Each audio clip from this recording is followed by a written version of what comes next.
I'm sure that many, if not all of you, have seen and heard the Ned's Cozy Fireplace mixes, which 21 Pilots released in December of 2023. In fact, for some of you, it might be your staple go to study music, or just something you like to have on, playing in the background as you go about your day. I'm sure also you remember the I Am Torchbearer video, which came out a couple of days before City Walls was released, along with the album Breach.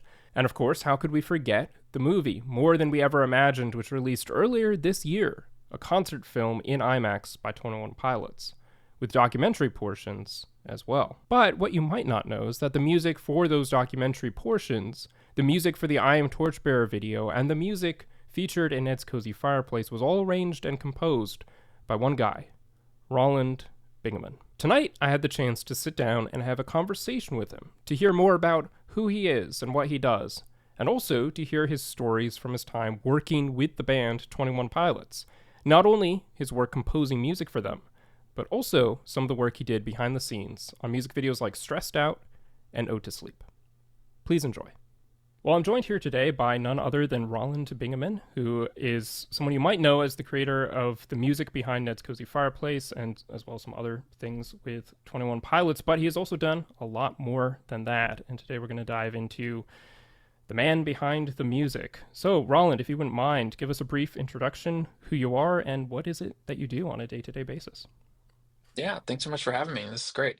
Yeah, I'm Roland. I'm a composer, music composer, and singer-songwriter. Most of my time is spent composing music for like TV and film and ads. So commercials, uh, kind of like documentaries, writing songs that get placed in TV shows and movies and stuff like that. That's sort of my day-to-day day job, if you will. How did you first get started in music? Yeah, so with music, so I come from a musical family, and so music was kind of always the goal for me in some capacity. In middle school, I started learning like guitar and piano, and then pretty much all of high school was just be in a band, do the band thing. Everybody was in a band. So I had a pop punk band in high school, and the goal was just to tour and blow up and do the band thing. After high school, I dropped out of college because the band was kind of picking up. So we all really like focused on that primarily, and we did a couple small tours. We got to travel around the country and played shows, and um yeah, so music has always been the goal. It did take me a while to finally land where I am now, like doing this kind of like composing and writing for various genres and stuff like that. It took a lot of life experience and stuff going on to take me out of the band world and put me into like this composing world that I find myself in. Sure. But you always imagined doing music and things like that at some point. Yeah, yeah, I've always definitely wanted to do something creative, Right. anything like where you're making stuff, but primarily music was like the goal. Yeah. Yeah, I mean, I'm a similar way in that I always knew I wanted to do something with video. And growing Okay. up, it was very much like the filmmaker route. You know, I was going to make feature Yeah. films, going to be a director, all that kind of stuff. And there's part of me that would still like to do that, theoretically speaking. But I definitely, into, in high school and college, kind of shifted gears and moved into more of a like day-to-day video editing, practical, like behind the Yeah. scenes role. What was it that drew you to music? Was it just that you were in a musical background, or was there something like especially interesting about the music as a creative outlet as opposed to other kinds of creative outlets? Yeah. I think if I'm being honest, it's kind of the only thing I was really like kind of good at. It's like I was not a good student.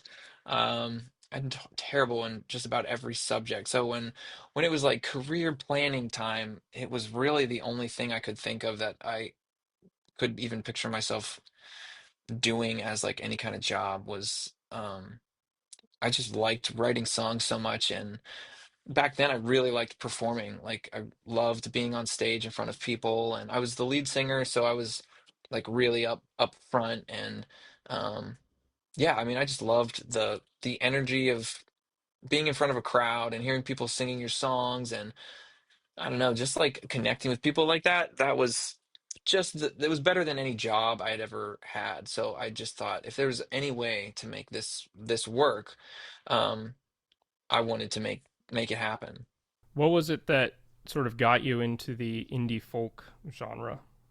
Oh yeah. Oh man. Just life, years of life. Um, so the well, to back up, the pop punk band sort of turned into more of like an alt rock band. Okay, We kind of got a little heavier, a little darker, a little more cinematic. And actually, during that phase was kind of when I realized I liked composing music. We would have, really cinematic intros, and we would make all our transitions between songs like these real moments. Because we were not the type of band to kind of just go and like just play through your songs. We really wanted our shows to be an experience that people would leave being like, I've never heard of that band, but they're my new favorite band. Like that was crazy. So we worked really hard on building out our show and making it really cinematic. And it's actually funny, like to connect all the dots. It was when we were doing that and touring is when we first heard of 21 Pilots. Because we were a Christian band, so we were sort of in similar circles with those guys in terms of like Christian festivals and we kind of knew of the same people, but we never interacted or crossed paths. But we listened to regional at best all the time in our van, like on our way to shows. So it was like, seeing them building out their shows while we're trying to build out our shows. We were like, it felt like way early on. It was like, oh man, there's other bands that are trying to do this, and we're all just like trying to make these like live experiences like be something.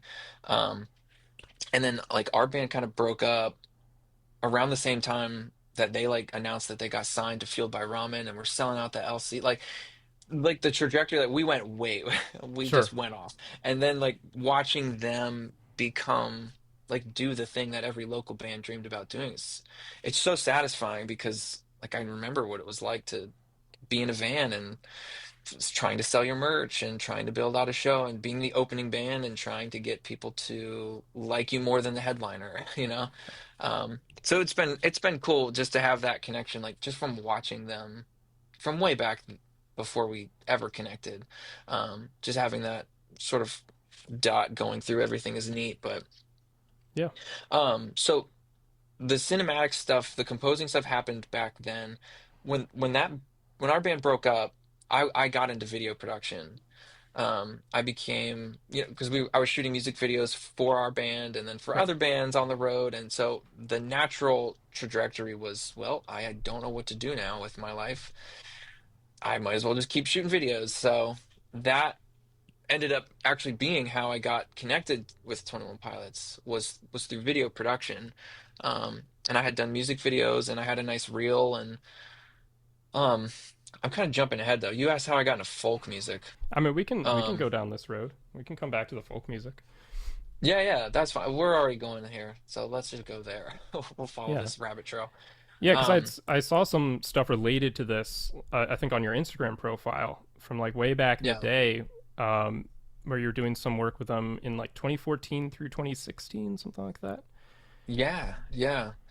Um Yeah, the connection was really weird. It was just because we had been a fan of them and followed them. I followed Mark on Twitter because I liked the videos. I was doing video, he was doing videos. So he posted that he needed more cameramen for they had a back-to-back night at the LC. Well, it's not the LC anymore. I don't know what it's called now, I forget.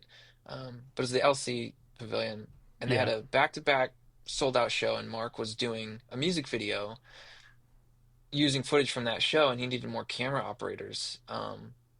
And so he tweeted that out and I just DM'd him and I told him my kit and he saw my reel and was like, "Damn, this is great. Come on, where are you? What part of Ohio are you from?" I was like, "I'm from Pennsylvania, but I will drive 6 hours for this if you let me." Sure. Um, so yeah, that first interaction was crazy. And it's so crazy to think about because I made friends with the whole like crew that he had filming this, and it became Ode to Sleep, like their music Okay. video for Yeah. Of Ode to course. Sleep, where it travels through their whole run up to that point. Um, so all like the live footage, like a lot of my footage is just part of that third act, and the drone footage was me. Um, That's awesome. I lied to Mark because he's like, "Hey, can you fly a drone?" I was like, "Yeah, sure, I can fly this." So he's like, "Sweet." He just bought the DJI, whatever, one of the first ones that there were, the terrible GoPro on it, Yeah, and yeah. I just really quick watched a YouTube tutorial like, "How do you fly one of these?" and flew it over a couple thousand people's heads, and it was great. But um, yeah, became friends with everybody. Still talked to a lot of those people that were helping him film this thing back then, and then a few months later, Mark, we get an email. It was like, I'm directing the band's next single. It's a music video for a little song called Stressed Out. Do you want to come work on the crew for that? And I was like, this is sweet. Cool. All right. So I'm going back. So, yeah, I mean, then it just was like, after that, it was driving back out for Tour de Columbus Okay. and shooting, just helping Mark shoot like the like concert footage of those events and going through the different size venues and all that. And then obviously like after that, everything changed because they got massive. So like, that trajectory was crazy for them. Yeah. Um, and so I was focusing more on like directing stuff. And when you get to like a certain size, the crew becomes much bigger and much more like centralized. And so like the Tour de Columbus was like the last thing that I had done with any of those guys for a long time. And I was perfectly content, like, hey, if that's the last thing I ever get to do, I'm so stoked that I got to do any of that. Um, and then I got really sick of making videos. Like, I just really wanted to get back into music. So I hung my video director hat up and um, just really pushed back into composing and learning how to just make stuff that gets used in shows and stuff. So, Yeah. Well, this is really fascinating to me as someone who loves video production, loves working on videos, and just thinking back to like working on a crew, filming Stressed Out. None of yeah, you knew that that song was gonna become what it became, right? Like, I'm sure no, you thought it no was idea. good, but like not Yeah, yeah. billions and billions of plays. That's No. incredible. What was your role on that crew during filming of that music video, if you can remember from all that? Yeah, no, I remember like it was yesterday, honestly. Most of the guys from the Ode to Sleep were Mark's like go-to like whatever guys. We were just filling in whatever needed to be done. So like we helped him like we location scouted the first day. We went around to all the spots and Mark was just like furiously like storyboarding everything and yeah, Alexander Elkins was the cinematographer on that one. And he's used Alex on a lot of stuff ever since then, and most recently too. Like he was the cinematographer on the movie. So, Oh, right. like seeing all those guys still kind of being in the circle is cool. For stressed out, I had so many random jobs. I was hanging up Tyler's mic at every location, so like figuring out how to rig the mic so that it was Yeah. in the right spot. Um, Loading up drums in the wagon and tying them down and making sure that Josh could pull them and they wouldn't fall out. Like it's just random stuff because Alex came with his own crew, so like all the camera stuff that we were used to doing, like that was all taken care of. So we were just whatever Mark needed done, we were there to just support him and get it done. So sometimes I was running playback, sometimes I was doing prop stuff, and yeah, everybody was just like 100% busy that whole like 2 days. It was crazy. Yeah, that's awesome. 2 whole days. Yeah, very nice. Yeah, it was fast, but it was quite an experience. What did it feel like to come back to work with them again in the sort of pre-Clancy era? After you worked with them pre-Blurryface for getting ready for those songs, or maybe Blurryface had just come out at that point, but pre their meteoric rise. What's it like to come back to a band like that after however many years, and they've been through all this success? Yeah. I mean, for me, it was a dream come true because, like, I'll tell anybody this. I'm just as much a fan of them as anybody. Like I said, if I had never done anything again other than those videos, I would have been so happy that I got to experience that. But yeah, I'll never forget getting a call from Mark. about Ned's Cozy Fireplace. Like Right. it was, I mean, we kept in touch, so we were mostly just, would talk about work stuff and just here and there, very, very infrequent interactions. But I guess he had just seen like through my Instagram and stuff that I had left video and I'd gotten into the scoring world. Um, and my skill set because of having to do like TV advertisements and trailers and stuff like that. The timeline on those projects are really, really fast. Like sometimes I'll get an email at 10 o'clock at night and I'll have to have a fully produced 60-second song ready to pitch to an agency by 12 o'clock the next day. Right. Um, so I've learned to be really fast with writing. And so I don't know if he just knew that I was because of having to do this so much that I was able to like hit timelines and deadlines that's what made him reach out. I don't know if it was just like the general vibe of what I was putting out that I could write in, that it just fit what he was looking for. Either way, I was incredibly excited. It was like a dream come true to get that call about Ned's Cozy Fireplace, to like hear what the idea was, and like that's like making stuff emotional and cinematic and bringing out the emotion and stuff. That's kind of like my whole thing. Like that's my favorite thing to do with composing. Um, so just getting the phone call was the best feeling. It felt like I had just won the lottery, like the emotional lottery. Like I was on top of the world, man. And then he told me how many days I had to do it. And then I was a little less on top of the world. I was a little more like, oh man, I gotta get to work. I'm Yeah. canceling everything. Everything that I had planned this month is canceled. Um, because there are 20 songs Right. on Ned's Cozy Fireplace, and I had 21 days until it was going to be released. That's crazy. So I did a song a day, and then I had one day of mixing and mastering everything in one day. So yeah, it was seriously like that month was like, okay, nobody talk to me. I'm locking myself in here, and from the time I wake up to the time I go to bed, I'm covering like making cinematic covers of 21 Pilots songs, like for my job. It was like, yeah, it was the best. It definitely paid off. I have to say, it's one of my favorite things to listen to, especially in the That's winter awesome, months. man. Yeah, it's Awesome. I love hearing that. every winter since I guess it was 2023 was when it came out. That whole winter played it Yeah, nonstop, and every winter since, just a mainstay now. It's truly incredible. that's so great. So they came to you and they already had the 20 songs picked out. It was great because I didn't have to think about it. It was they had talked, I don't even know when the process of that started, when they started planning that. Um, but they had already decided what the set list was going to be and what the track list was going to be. Okay. So they gave it over, and I just started like picking my favorite songs, and I did the whole thing out of order completely. Just like, what song am I feeling today? Like, which one is gonna be today? So yeah, I can't remember the order. I know Shy Away was the first one I did.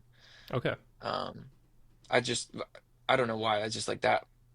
I play as soon as I played it on the piano, that song was like, this is what I'm starting this whole thing with. This is gonna set the tone for everything. And Mark had given me some good references, some good musical references, um, to kind of help guide the tone, because that was a little bit unsure in the beginning because we didn't want to do a lo-fi cover, Right. like your typical lo-fi study music. We didn't want it to be that, and he didn't want it to be too over the top. So we had to find this sweet spot of like relaxing, somewhat kind of felt like Thanksgiving, Christmas season, like wintry, and then also like stay true to the song and then also make it somewhat emotional. So it was a lot of juggling, and my main note every time I would give Mark a track version was, this is a little too intense. Let's dial it back. We don't want people to like be jarred from their nap if they fall asleep listening to this. So that was my main note, was just dial it back a little bit. Sure. Yeah. Yeah. I mean that sounds really cool. Have seen over the years, and especially more recently, kind of prepping for this interview, a lot of the reels that you put out, where you're playing through these pieces. Yeah. sort of like in your studio. And I mean, it's one thing to hear the finished song as it plays on my TV, and then another thing to kind of look at how it's built. And suddenly Yeah. it hit me. It was like, how do you even go about taking a song like Fall Away or Stressed Out or anything like that, that are kind of these alternative pop rock songs, and then turning it Yeah. into what it became, which is like this cinematic, moving, beautiful, atmospheric piece? How do you even? I guess it might have helped. I'm sure it did help your kind of background in composing trailers or ads or whatever. But to me, I would feel like I would have such writer's block just sitting at looking at this one piece and imagining what has to become. But like, how do you get it there? Yeah. No, that's a great question. Um, I think it's a little bit of the fact that I was already a fan, so I already knew these songs like intimately. Like I didn't have to learn them. Like, you know what I mean? Like I've listened to them all so many times that it wasn't a roadblock to dive into the process of them. But because like the whole fad for trailer music when I first got started was making kind of sad versions of pop songs. That fad has since died out, but um that used to be like the thing that I would do a lot. Just take a pop song and like make it sad and cinematic. So it was just like kind of having that skill set from that experience doing trailers. Each song would start out, I would just sketch it on like a felt piano, um, because it just gives off such a soft vibe. And when you play it slower on a piano, that for some reason that clicks in my head like right away. Like when you slow something down and hear it on a piano, their melodies are so good, it translates just beautifully. So it wasn't, I'll just say it wasn't that hard to make them to put them into that space. Because underneath all the production, they're already kind of in that space, which I found really interesting as soon as I started diving into it and really listening to the production, especially like Paul Meany stuff, like the phase where he started getting involved in doing some of the production with Tyler, having to like really break down what I was hearing and finding like synths and pads to replicate some of that sparkle but make it dark was a really fun challenge. How did you? This is very much in the weeds practical question, but Yeah. how do you kind of build that up when you have so many different like sounds and layers? Was there one that you consistently started with in terms of like you always?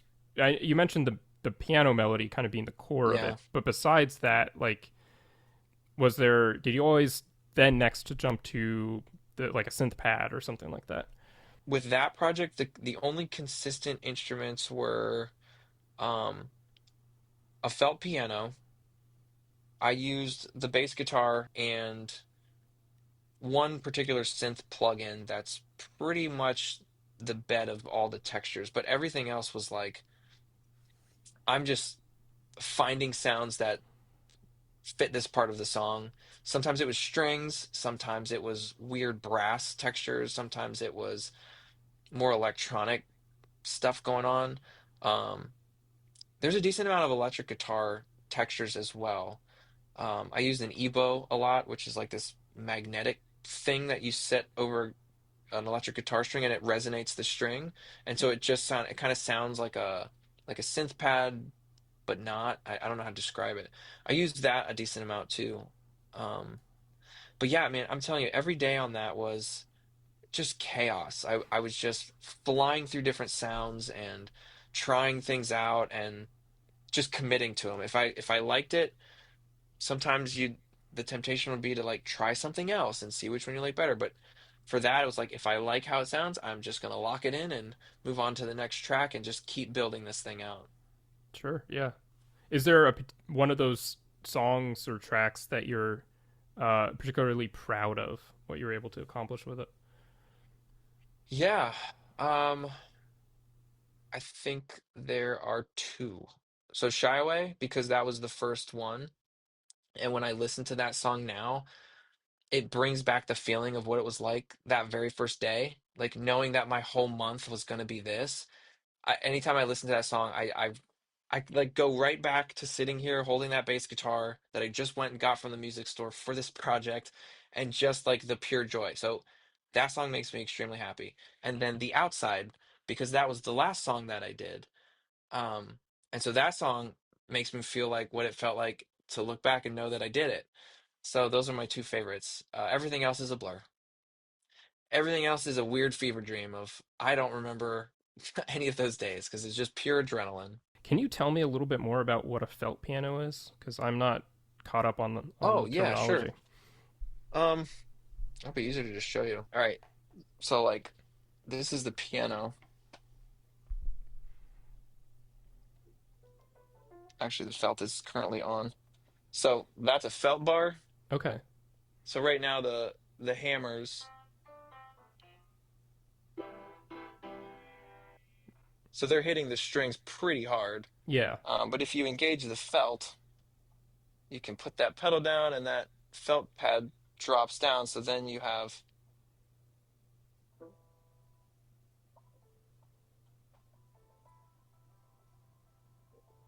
Okay. Yeah. as opposed to, it's just way prettier. Yeah. So that's what I mean by that. Like it just adds this like soft texture. So you can play on a felt and it reverberates so differently and it's still beautiful. It's just so beautiful. So I love putting the felt pad on. Yeah. I remember watching the reel that you did, and I was just like, how did you get that sound out of a piano? So I Yep, felt. assumed it was just like a lot of post production work, in the master or whatever.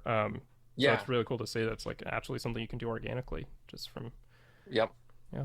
Yeah, I leave that thing on 99% of the time. Was it always the plan for you to compose more music for the band, or did you think it was going to kind of end there after the Fireplace project? Yeah, I it was that was sort of like a one and done thing. Like I truthfully never like again, I felt the same way I did about the video work back in the day. Like if Ned's Cozy Fireplace is the only thing I ever get to musically do with this, I'm so happy. I can retire, I can quit, and that will always be at the top of my list as like one of my most favorite projects.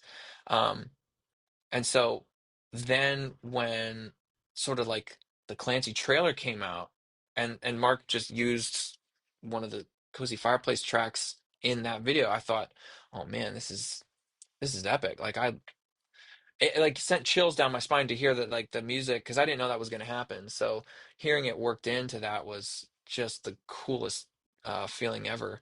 Um, and then yeah, that turned into, hey, we're going to do a Torchbearer version of this. So can you compose music for that? And again, it's like, hey, if that was it, that was awesome. Ned's Cozy Fireplace and these two sort of like cinematic trailers for these amazing characters, like done. I can quit happy. Um, yeah, and then I got the call about the movie, and I was like, okay, this literally can't get any better. Like, yeah, so that's how I just feel. I just feel really, really fortunate and really, really happy. And like without sounding like arrogant, I hope it doesn't come across arrogant. Like I could talk about it forever because of how happy it makes me feel because I'm just a fan, like at the end of the day. Like, so I don't know. The joy that people get out of listening to their music, um, for me, it feels like it's quadrupled getting to do stuff creatively with that whole camp. So Yeah, of course. I mean, for the Torchbearer video, the Torchbearer trailer, I Am yeah, Torchbearer. I think several other people I know have a tendency to call that piece of music the Torchbearer theme. Is that yeah. what kind of working title do you have for that piece of music? Um, let me see. I don't know. I forget what I called it. The music it's based off of has a title as well Oh, because really? it was used during the Clancy era during some of the moments in the tour. Right. There's like that So, thematic melody that they have you right. kind of play off of for that. Yeah, so for when they're like walking, when Josh hands Tyler the coat and they walk and the Dema, is it like you see Dema in the It on bursts into stage? So I was flames. just Yeah. called it I am Torchy. Okay. Well, there That's we what go. Mark sent to me. He said, I am Torchy. So I am Torchy, I am Torchbearer. I have six different versions of this. So there were a little more notes involved with that one for various reasons. My first renditions of that song were just way too intense. Like I made it as cinematic and loud and trailery as possible, and it was just too much. That's tendency. That's my note. Is like, hey, let's dial this back a little bit. This is too much. Um, so we did 6 versions, and yeah. So I am Torchbearer version 1, version 2, version 3. Yeah, So I'm Torchbearer version 6 is the official title. yeah. That's the one that land. That's the one that you hear in the video. Awesome, awesome. Well, sort of on that note, I mean, you're composing music for a trailer, which is like a short film in a lot of ways, and then you went on to compose music for the documentary portions of their concert film. Yeah. I'm curious, sort of more broadly, and then also more specifically with More Than We Ever Imagined, what it's like to compose music for a film. And I'm someone who's always loved watching films, and then starting in high school and into college, and since then I've loved Yeah. listening to film scores. And obviously, like I've mentioned, I work on the back end of like video editing and stuff like that, and often I Yeah. have to pace cuts to match music. But there's almost a Totally. sense in which it seems like there's a catch 22 of like the editor has to make sure that the visuals match what you're doing to the music, and then you have to make sure your music like works with the film. How does that process work on a practical level? Yeah. I will say like the Torchbearer clip was a much more straightforward process because you're dealing with a certain amount of time. I mean, I think it's only, I don't remember how many minutes it is. Maybe a minute, maybe a minute 30. Um, so the back and forth about that is hyper specific and it's serving like one moment. So we just focusing on that one moment was all we had to do.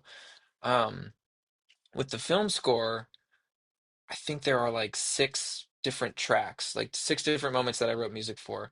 Um, and it was kind of the same feeling, but 6 different things instead of because it was a concert footage and most of the heavy lifting was obviously the concert. Um, these little additional things were really just to serve the story of getting across the build up to the show. Um, and so, yeah, I mean, it felt a lot like the same process, honestly. It was like still just like sending stuff back and forth with Mark and getting his notes and um because we had done it now be 20 times on Ned's Cozy Fireplace and 6 times on the Torchbearer video. Like we kind of had a good flow and I really appreciate his trust in me too because I don't really get too many notes. Like I've worked with directors who will nitpick every note that you write. Um every sound and every mix like thing that you do and there's like a level of having to have control that some directors just have when they're in the editing process. But Mark is a really trusting guy. Like he trusts people to do their job as good as they're going to do it. And I think anybody that works with this band gives them 100% of what they're capable of doing, which is really awesome. Like you don't see that often, but everybody is so on the same page with anything that those guys do. Um, that Mark's getting the best. Like I'm going to write the best music I can to serve this moment. And I think Mark, we have an established trust now that um, he knows that's my goal. And yeah, so the notes are pretty straightforward. It's a really easy process. It just felt like the same thing that we had been doing. Um, even though in my head I'm like, oh my word, this is for a movie. This is going to be in a movie theater. At the end of the day, I'm playing this keyboard and I'm watching a picture and I'm writing the music that goes to that picture. So it didn't really feel that different, if that makes sense. Yeah, no, it does. It does. Is that something where you got to see the whole finished sequence, or like all the footage they were planning to use for that sequence as you were writing, or did you only get to see snippets of it? Yeah, I got the first call we had, I think I got like the full cut of where it was at. I got a pretty early cut, so things shifted and things changed by the time I was ready to start writing music for it.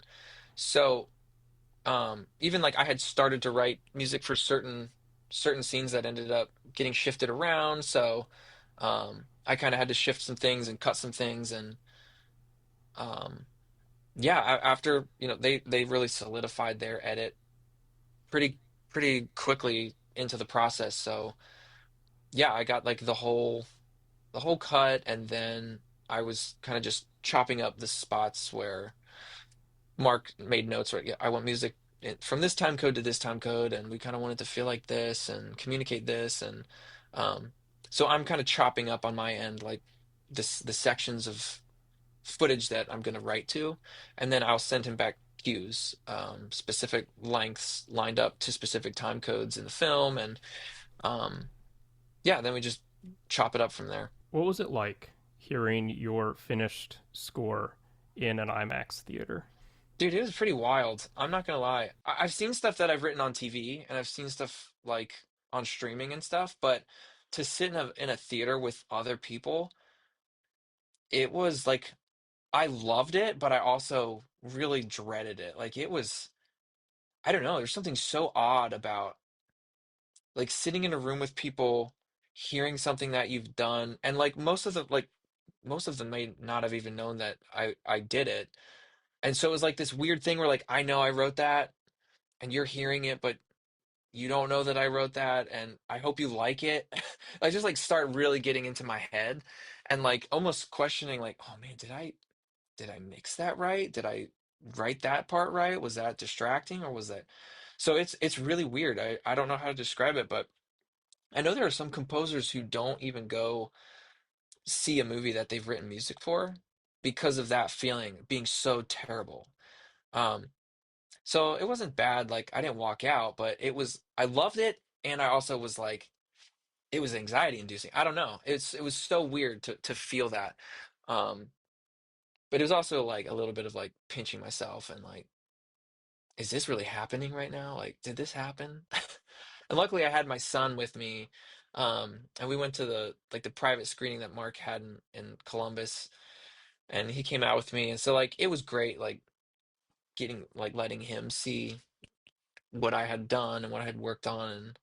And he saw it on my computer, but it's so different when you're sitting in a movie theater. Yeah. Yeah, of course. I mean, speaking of your computer and speaking of those reels that you put out, I mentioned a moment ago Yeah. for the Ned's Cozy Fireplace stuff. I have to say, I'm a very big fan of your studio setup. Oh, As someone thanks, who, man. yeah, I love looking at setups like that. I certainly don't have Yeah. much of a knowledge in music production or anything like that, but um, I'm very much a home office, home studio kind of guy. So I appreciate Yeah. what you've done with it, and it's really cool to just see those behind the scenes looks of all the different. I didn't realize how many different instruments you were playing to come up with the compositions for those pieces and things. Yeah. Yeah. I appreciate that. Thankfully my wife knows how to interior decorate way better than me, so she helps arrange books and shelves Sure. and things and makes it look all pretty. But yeah, like I love working in this room. When I started doing composing, I was at a really tiny IKEA desk, like in our bedroom, because we were living somewhere else and the house just didn't have extra room. So it it feels really, really amazing to be able to. I'm very thankful for my space. I'll put it that way. It's not, I can't record a band in here or anything, and but it's great. I'm very, very humbled and thankful that I have a spot I can make music in. Yeah. How many instruments do you think you have? Maybe like 12. Okay. Mostly Yeah. guitars. Nice. They're mostly guitars. I don't play, I can't play that many things. Um, and on Ned's Cozy Fireplace, like the behind the scenes that I did where I'm playing acoustic instruments, I chose those songs because there were acoustic instruments on those. For most of them, I am living on my keyboard, and I just didn't have time to record acoustic instruments for everything. Of So course. I was really intentional about like what songs are going to really benefit from the time it takes for me to record mandolin and banjo and acoustic guitar. Um, so yeah, Now, from other things you've said, I'm guessing the answer is probably no. And then even if it is yes, you might not be able to say. But yeah, has there been any kind of hint or indication that the band might have you back for future projects? dude, I hope. I don't know. It's that same feeling of I got to do this movie, and if that's the last thing I ever get to do, I will be so happy with that. And um, yeah, I hope so. I don't know. Yeah. I mean, looking from the outside, right, at the band's history, it does seem like they have a habit of taking certain people and if things work out the first time, really sticking with them. I mean, look at Yeah, Tyler's collaboration with Paul Meany and Mark, of course, who's been yeah, around since almost the beginning and so on. So I'm not surprised, given that the initial work you did with them way back when went well, that they continued to reach out to you. So fingers crossed yeah, they'll continue to have you do more. yeah. I would love to hear more of it. You'll know it if it happens. Awesome, I'll awesome. definitely post about it Yeah. because I'll be as excited as anybody would dream about being. Well, let's shift gears a little bit and talk about Sure. some of the other things that you've worked on. I noticed that you wrote a song, and you can correct me if I'm getting any of this wrong, but you wrote a song for an Angel Studios production called Homestead, which I Yeah, went to see in theaters. Now, the way they rolled it out was a little funny because they had like a feature film that's then followed by a miniseries. But I went to see the yeah, feature film in yeah, theaters, and that's what you wrote the song for, from my understanding. Uh, yeah, can you talk a little bit more about that? What's the story there? yeah, absolutely. Um, so again, it's just like a weird, like people always say like it's in who you know, like Hmm. it's all about who you know. It is so true. Like it is really weird how your like old connections come back around to benefit you way later. So when I was in a band, we were signed to an independent record label that, are you familiar with the band Skillet, Yes. the Christian band Skillet? So their ex-member, their guitar player left and started this record label, and that's who we were signed to. So we got to Okay. know him pretty well back in the day. He left music and got into the film industry as well. He landed a spot in Angel Studios and was the executive producer on this movie Homestead. And because I had written songs and he was familiar with my musical history back then, he approached me and a number of songwriters about writing a song for this movie. Um, but if I hadn't known him from years and years ago, um, I would have never had that opportunity. So all that to say, if you're watching this, just be nice to people and be work at every project that you get as best as you can, and keep in touch with everybody because you just never know who's gonna go off and like do this cool thing, and they might remember you from back in the day. Um, so yeah, he randomly hit me up and was like, "Hey, I like your songwriting. I remember you were good back then, and I like what you do." So I got to see the scene that it was for. I had just kind of written the song "You and I" that's in the movie. I had just sort of started that anyway. So it was like the perfect time to like I finished this track that I had already been working on, and I shared it with them, and they dropped it in and they loved it. And it was, again, it was a pretty easy process. Like I didn't get notes because it was kind of a different kind of project. Um, but yeah, they were stoked on it, and it served the scene well, and it got, yeah, and then it landed. So Yeah. Is it sort of a different approach? I suspect it must be, but is it a different approach to create a song for a film rather than scoring an entire film? yeah, for sure. It's way different because the only reason I was given the scene was just to get an idea of what the tone was that they were going for. I didn't write, the song's called You and I. I didn't write You and I to the picture. I just like wrote a song as if it were, I mean, I was already working on it. It was, my plan was to just make that a song anyway. Um, and so I didn't approach it as a scoring thing at all. In my head, it was like I'm just writing a song that someone might add to a playlist on Spotify and listen to as they're driving in the car. Um, so that's how I approached that one. And then, they chopped it up to fit the scene with using like the stems and everything. So yeah, it was pretty easy. I'm not gonna lie, it was it's way easier to just write a song and then give it to an editor and let them sort of piece it together with the picture the way they need it versus beat for beat writing the music. Right. Well, I mean, yeah, that makes sense. And this song was featured on your album that came out in 2025, The Always, which Yeah, Into the Always. Yep. Into the Always. Oh, that's right, Into the Always. I've been enjoying listening to it. I think Awesome. I haven't actually finished listening to it all the way through, but there are a number of really good songs on there. And on that note, let's kind of go back to the start of the interview before we shifted gears Yeah. into the 21 Pilots discussion, and because I'd be curious to hear more about your story getting into the indie folk world, and then also what the story was behind this album as well. Yeah. So the project is called Roland Lewis, and that's just my first name and my middle name. And it's my grandfather on my mom's side is Roland, and my grandfather on my dad's side is Lewis. And so I just thought when coming up with like a artist name, what a cool way to kind of honor my grandfathers, by just using my names that are named after them. Also, Bingaman just doesn't like have a good, it doesn't roll off the tongue as nicely as Lewis, so I Fair enough. changed it. Yeah, I started that in 2018, and I've always been a fan of folk music, and it for me it was just another outlet.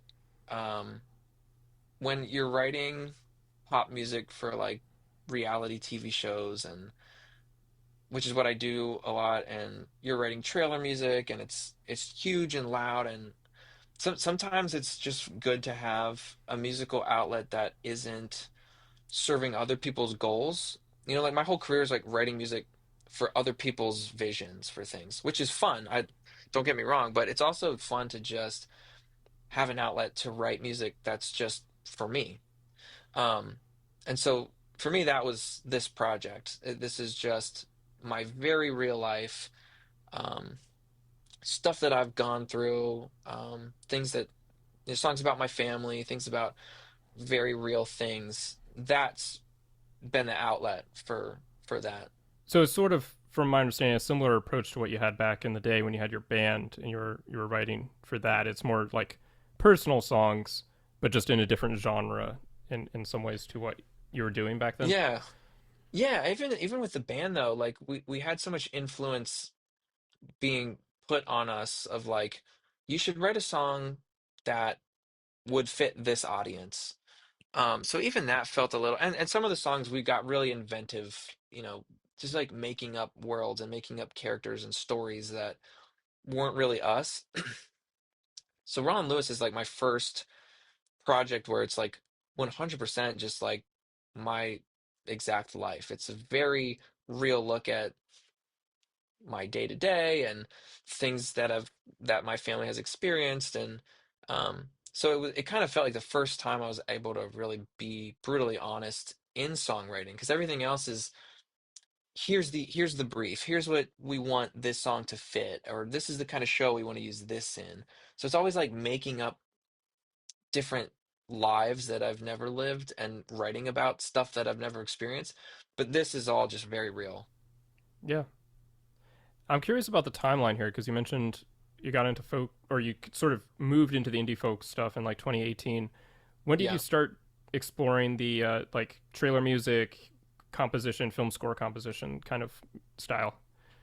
Yeah, so I had sort of been tiptoeing into that field 2017, Okay. 2018. So I had done a ton of trailer music, like right off the bat. Like that was my entry point into getting into composing, was like, here's a brief for a Western, here's a brief for an action film. So it was like multi-genre, all these different things. And then so like at the same time, then it was like just a breath of fresh air to have something where I could just write my own music and see what happened with it.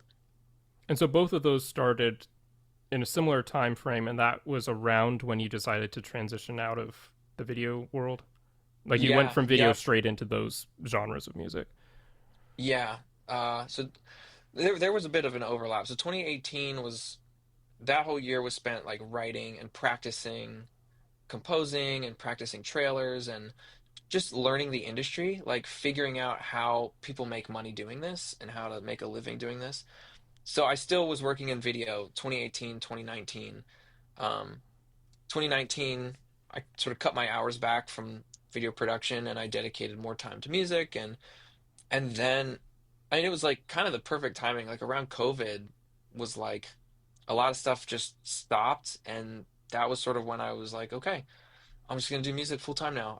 I've built up enough contacts, and I have enough pieces of music that I can kind of use to network with people, that that was kind of the launching point. So And when you're like creating these collections, because I've noticed on Spotify you have like these albums of trailer music and things like that. yeah. Is that something that you kind of almost cold call filmmakers and are like, "Here's a piece. Do you want to use it?" Or is it more of a portfolio that they can then be like, "Okay, I like your style. Now create something new in that style." Yeah.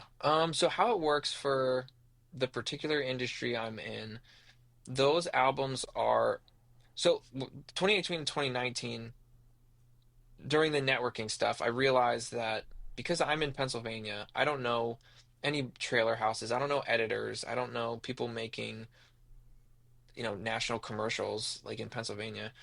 But what I realized were there were like agents that do know those people, and publishing companies that were kind of the middleman between musicians and those clients. So 2019 was networking and getting connected with agents, and eventually getting signed to a few rosters. So a lot of the all those albums that are out there are essentially signed to different agencies that pitch those on my behalf. So they're kind of acting as my agent, and they'll bring me briefs and projects from music supervisors, and then I can just focus on making the music, and they can focus on the business side. So that's how the connection works. So it's sort of the symbiotic relationship where they have the connections and I have the music. So a lot of those tracks, a lot of those albums live on libraries that they're being pitched to movies every week. Nice. That's cool. Yeah. I'm curious if you wouldn't mind sharing a bit more about Yeah. the short film Gruff, because I've Oh, been yeah. curious to Wow. kind of know more about what that project is. Yeah. So Gruff was a really interesting project, because I love stop motion. I'm a real sucker for like Wallace and Gromit and Shaun the Sheep and stuff like that. I love claymation. It's the most fascinating thing. So Instagram figured that out, and in the algorithm started feeding me a lot of independent, creatives doing stop motion. And I started seeing these reels about these paper characters being brought to life. And it wasn't stop motion, it was like puppetry, but they were 2D, and some stuff was kind of edited in post. And so it was done by this guy named Julian. He goes by Righteous Robot, and his posts were going viral. Like every reel that I would see of this guy was like hundreds of thousands of plays, and so his stuff just was popping up everywhere. And he hadn't mentioned in any of his reels that he had music for this short film that he was making, and he was kind of sharing like behind the scenes as he was doing it. So I knew he was in the process of making this thing. Um, so I just really quickly threw a pitch together from my video days. Like I can quickly set up a lighting setup and film myself well-ish. And um so I basically like did a quick pitch video where I just introduced myself. I was honest with him about, hey, like I have been seeing your stuff on my Instagram feed. I love it. I would love to be connected with this project somehow. Here are some pieces of music I've written, and hopefully we can talk. So I just cold sent him this pitch, and I made it real nice looking, and um, actually heard back from him like a few days later, which was crazy. Because I thought, oh, for sure this guy's got some really good composer, like some like A-lister guy working on this thing. Um, and yeah, he came back and we had a great chat, and he was like, I loved the pitch, man. This is awesome. I keep getting people sending me Dropbox links and SoundCloud links to their music, but I like don't want to click on them. But you sent like a video, which is pretty cool. So I was like, yes, video production. It worked. Yeah. Um, but yeah, I mean, we hit it off, and Julian's an awesome dude, and the movie, the short film is awesome. It makes you cry every time you watch it, and um, yeah, that was a really cool process too, because I was getting animatics for the scenes. So when I started writing music for Gruff, I was getting maybe a couple seconds of finished footage, and then it would just cut to storyboard drawings where the voiceover was placed underneath. So I could see the timing of the scenes and I knew what they were going to be. And so I was just writing music to storyboards essentially, and sending him these tracks and he was dropping them in. That process was a bit hectic because I didn't actually see the full finished thing until it was out on YouTube. Because I had just been seeing like unfinished cuts, but we knew how long the scene was going to be, but he had a lot more work on his end to do. So I was just filling out the scene with score and sending it off, and he was working it in on his end, and then yeah, then it came out. So it was really cool. That was a really fun live YouTube premiere to like watch and see how many people were tuned in because he had garnered like a good following and fan base for his work. Um, but yeah, check out Gruff for sure. It's great. That was a lot of fun.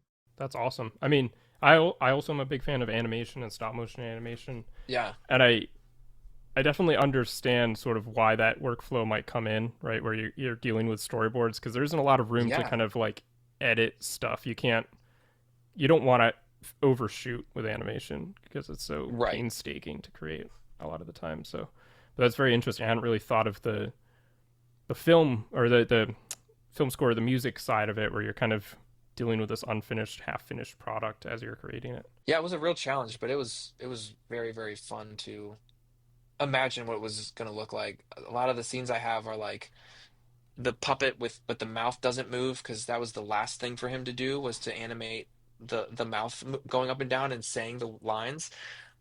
So a lot of just unfinished stuff, and you really have to use your imagination. Like, I know this is going to look really cool in the end. It's not just going to be sketches of these characters on paper. Um, but the heart of the story was always there. So that's what I wrote the music around. Yeah, that's awesome. Do you have a film score composer that you particularly admire? James Newton Howard, I listen to his music a lot. I love his film scores. Some of my favorite film scores were by him. And then Alejandro Desplat. I Oh can't say yeah. his name. I don't know how anyone pronounces his name the right way, but he's French and he's amazing. Um, Mr. Megorium's Wonder Emporium is one of my favorite movie soundtracks of all time. Um, yeah, so his work is brilliant. But I don't look at their names. I just listen to their music a lot of the time. Sure, sure. Well, okay. The other way to ask the question, I guess, is there a particular film score that is your favorite? You kind of answered this, but is there a particular film score that is your favorite, regardless of the composer? Yeah, there are two. There's a tie for two. Mr. Megorium's Wonder Emporium has some of the greatest music ever in it, and The Village, Oh, okay. the score for The Village, it's amazing. Yeah, I could listen to those two movie scores on repeat forever. That and Sigur Rós. I know they're not composers, but that band has been a huge influence on my music since I discovered them in high school. Um, And actually, that band was a big influence on Ned's Cozy Fireplace too. Like trying to get those real dreamy atmospheric tones and textures. That all was like that was like my palette because I've listened to them for so long. well, let's actually go back for a second because I wanted to hear more about your work on this album that you put out last year, Into the Always. What was I mean, you spoke to this a bit already, but sort of what was the story behind wanting to make that album? What was the inspiration behind it? I think I've always kind of dreamt about making a full-length album, and I realized that up to that point, I never have.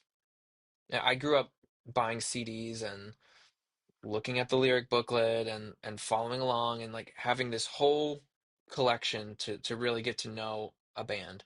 Um, so making a full length was always a dream of mine, and I just never got to do it. Um, and I had a lot of Ron Lewis songs sitting on my voice memo app. And so kind of before I knew it, I had like enough songs to do an album. Um, During that time of writing, so my wife has epilepsy and a few other chronic illnesses, so health stuff for her is pretty bad. And during the time I started writing, songs for this project, her health really took a decline. Um, and I just found a lot of comfort in just, sitting and writing with an acoustic guitar and not being in front of a computer and just kind of like letting it come out, you know? Um, and so those voice memos turned into songs, and after 2.5 years ish of writing those, it just was like an album. And so since that project's so independent, I didn't really have like a marketing plan. I was not, and I'm still not into like making content. Um, I do what I can when I have time to like make stuff, but like I never really promoted it, and it was more just like therapeutic in a way to just write that stuff out and make something that puts a stamp on a very specific season of life. And um yeah, so I'm really happy that it exists, and I'm glad that it's my first full-length album. And yeah, we'll see how it does. It's cool to see that people are still kind of connecting with it and discovering it for the first time, even though it's been out for like a year. So that's always really exciting. Yeah. Do you have a favorite track off of the album? Um, yeah, I think the title track is probably my favorite because it's sort of like the story of how my wife and I met, and it's sort of like the start and then the end. It starts with two people who never thought they would find a real relationship or love, and writing the story of what our life is like now, and then how that story is going to end someday. Um, which is death. The brutality of our ending is death, but then after that is what the whole album is based on off of. So Right. We've sort of started speaking to this a little bit, but I've been curious as someone who describes themselves as a follower of Christ, and then also someone who seems to be a yeah. pretty strong family guy. How does that, especially like your faith and all of that, how does that inform the work that you do? Yeah, man. I'm glad that you asked this because it's not something that I get to talk about a lot when I'm in like this kind of setting, like a interview type setting. Um, but I mean, at the end of the day, I would say that my faith and my relationship with the Lord is really the most important thing about anything that I do. Like if I stopped making music tomorrow, that would be fine. It's just a thing that I do for a job, you know? It's not who I am, but um yeah, that aspect of my life is the most important part of my life. And so because of that guides my whole worldview. It guides how I treat my family and how I care for them and take care of them, and how I view the world and how I love other people. So that's kind of like the whole thing for me. Yeah, well, that's awesome. Have you ever found any kind of challenges coming from a faith background and working in something like the music or the film industry? Oh yeah. Yeah, it happens. It happens a lot in really weird ways. It's been cool because like I love talking about my faith and sharing like the gospel with people. And if you believe something is true, then we should be consistent and tell that to people. So it started a lot of really great conversations with people who either have never heard of Christianity or have ever thought about the legitimacy of the Bible. And so it's been cool to have conversations with people that I've built relationships with through music. Conversations with people that I would have never gotten to talk to about this stuff if I hadn't been doing music. So it's been a really cool way to connect with people. The challenges have been getting job offers for specific projects. I've had to turn down lots of opportunities because my standard is always, can I show this to my kid? Would I be okay if my now 10-year-old son were to see this on TV? Um, would I be really embarrassed about watching scenes from this and writing music to this if my wife would be sitting right next to me. So that has just like made a lot of decisions really easy. Like I shoot down projects. It hasn't been in recently it hasn't been an issue. Um, a lot of my publishers I think have figured out where I where I am with certain topics. So Yeah. certain ads I won't they just won't send me the brief, and that's great. We sort of figured out our flow. Um, but yeah, I mean it's sometimes hard to turn down a paycheck, but it's I don't lose sleep over it, to be honest. I feel way more confident that I shouldn't do something because of my faith. Yeah. Yeah, well, I have to commend you for that. It's not often that people hold that line in their beliefs, so Yeah. it's always great to see. Is Well, there thanks. anything you're working on right now that you're very excited about? Yeah. I am just finishing up an album. It's an EP. And again, the purpose of the EP is to get these songs in movies and shows and ads. Um, and it's sort of like a pop hip hop project. So I'm actually collaborating with a local hip hop artist. Um, again, just another weird connection. Everything comes back to 21 Pilots always. But Unis, which is the drum tech Yeah. that Josh used on Breach, and I mean he got brought up when you were talking with the guys from JD. We connected through the movie premiere, and we've hit it off. And he's actually doing drums for this album. So um, the project will be called Kudo Club, and I don't know when it's going to come out, but it's been a lot of fun to write with a hip hop artist and kind of dig into like those just like the cool different production things you can do with just like indie hip hop is really really fun. So it's been a really fun experiment. The songs are really poppy and really uplifting, and it sort of feels like a Macklemore and Ryan Lewis sort of thing, like the Heist album. It's sort of lives in that space. So it's been really fun. Aside from that, I'm going to be working on a feature film, switching gears completely. The film's called The Shepherd.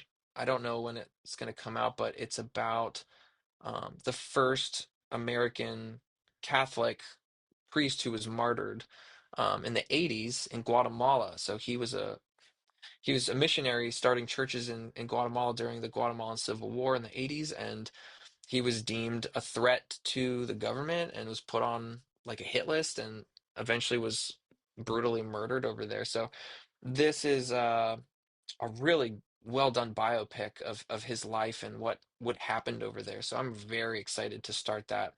This will be my first feature film where it's like start to finish full score. This will be like bringing in like a string section and doing the whole live recording thing and sheet music thing. So like I'm really really excited to dive into that one. Yeah, that's awesome. Do you happen to remember the name of the martyr? Yes, Stanley Rother. It's interesting too because the church that he kind of felt the calling to go back to this very dangerous situation is like 30 minutes away from where I live. So like the crew that's making this film is in Gettysburg, Pennsylvania, and Okay.